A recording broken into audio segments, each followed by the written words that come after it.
There's a new debate brewing over whether Americans should be allowed to use government aid or SNAP benefits to buy essentially junk. Yeah, this is a food fight. A new bill just presented in Congress would ban people from using those benefits on things like soft drinks, candy, ice cream, all in an effort to help them be healthier. And of course, there are plenty of people who say the government shouldn't tell people what they can and can't eat. Stephanie Haynes joins us live from Dallas with more. Hey, Stephanie.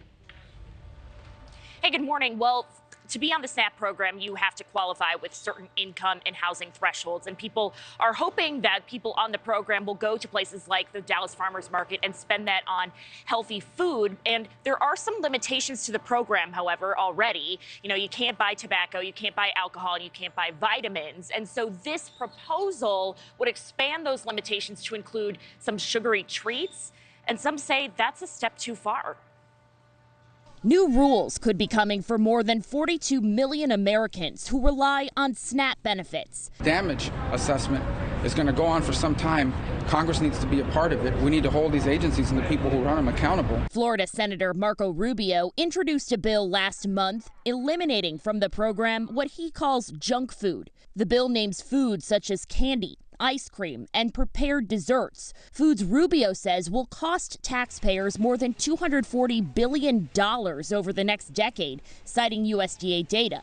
Other lawmakers on Capitol Hill echoed similar concerns during a hearing earlier this month. I'm not saying people shouldn't be able to buy a pack of crackers, but if we're honest, some of the stuff that's being bought with SNAP benefits is leading to the health challenges that you're talking about. The conservative think tank American Enterprise Institute recently found 65% of adults on the program, ages 50 through 64, had been diagnosed with a diet-related disorder, and 42% were obese. In response to Rubio's proposal, the USDA sent NewsNation a statement which reads in part, it is working to incentivize eating healthy foods, which it points out can be more expensive. The statement reading in part, quote, rather than focusing on restricting choice, which would increase program costs and complexity and undermines the dignity of millions of Americans by assuming that low-income Americans are unable to make decisions that are best for themselves and their families,